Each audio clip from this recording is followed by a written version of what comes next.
The Large Family, Mr. Large in Charge, by Jill Murphy. Mrs. Large opened one eye and peered out at the morning. She forced open the other eye, dragged herself out of bed, and set off downstairs to the kitchen, where Mr. Large had kindly started the children on their breakfasts. "You look ghastly, dear," said Mr. Large. "Don't say that to Mummy," said Laura indignantly. "Mummy looks beautiful," exclaimed Lester. "Boo for Mummy," cooed the baby. "Yes, of course, Mummy's beautiful," said Mr. Large. "I mean, she doesn't look well. Are you feeling all right, dear?" "As a matter of fact, I don't feel too good," admitted Mrs. Large. "But I was going to take them all to the park later on. There's the shopping and the lunch and there's—" "Well, you don't have to worry about any of that," said Mr. Large. "It's the weekend, so I'm in charge. Go on, back to bed with you. We'll take care of everything, won't we, kids?" "You bet!" yelled Lester. Mrs. Large trudged back upstairs clutching a nice hot water bottle and sank back into the bed, which was still warm. "What a treat," she said. Downstairs, Mr. Large was organising his troops. "Right, men," he commanded. "We're not all men," said Laura. "Oh, you know what I mean," said Mr. Large. "Well, troops then, all right? I'll take the worst task, that's the washing up. Lester, you can tackle the hoovering, Luke picking things up off the floor, Laura and the baby general dusting and cushion plumping. Quick, march! 1, 2, 1, 2, off you go!" Mr. Large turned on the radio, found a jolly tune to cheer everyone along, and soon they were all busy with their tasks. Upstairs, Mrs. Large was jolted back from the brink of sleep by the astonishing amount of noise blasting up through the floorboards. She listened anxiously for a while, but could soon tell they were mostly happy noises, so she wedged a pillow round her ears and decided to ignore it. Mrs. Large had just drifted off to sleep when she was rudely awoken by the baby, who was giving her a thorough dusting. "Sorry, Mum," yelled Laura, rushing in and grabbing the baby. The baby began to scream and hung on to the bedclothes so that they both fell over backwards. "This isn't proving very restful, Laura," said Mrs. Large crossly as Laura disentangled herself and the baby and attempted to bundle the bedclothes back onto the bed. "Mummy, huggy!" screamed the baby. "Want my mummy, big huggy now!" Laura stuffed the baby under her arm and wrestled her out of the door. "Don't worry, Mum," she called as she closed the door behind them. "I'll take her down to Dad." "Don't want Dad," bellowed the baby. "Want Mum, want my mummy."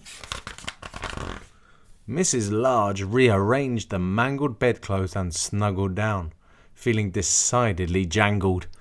Suddenly, there was an almighty crunch from downstairs, and the hoover stopped abruptly. The bedroom door opened and Lester looked in. "It's all right, Mum," he reassured her. "Nothing broke, it just sounded bad." Luke's head appeared round Lester's knees. "That's right, Mum," he agreed. "Nothing to worry about. You just go back to sleep. Everything's under control."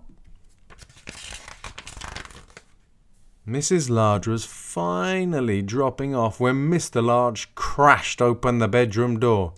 "We're all off to the park now, dear," he announced. "We'll get the shopping on the way home, and then we can bring you up a nice lunch." "Thank you, dear," said Mrs. Large. "I'm having a lovely rest." Mr. Large beamed and blew his wife a kiss as he backed out of the room, closing the door very quietly. At last, Mrs. Large dozed off. What seemed like 5 minutes later, she was woken by a smell of burning. Just then, Laura put her head round the door. "Dad says not to worry about the smell," she said. "He's getting the lunch and he wants to know if you like some." "What exactly is it?" asked Mrs. Large nervously. "Well," said Laura, "it was something in a special sauce, but Dad just had a little look over at the football on TV.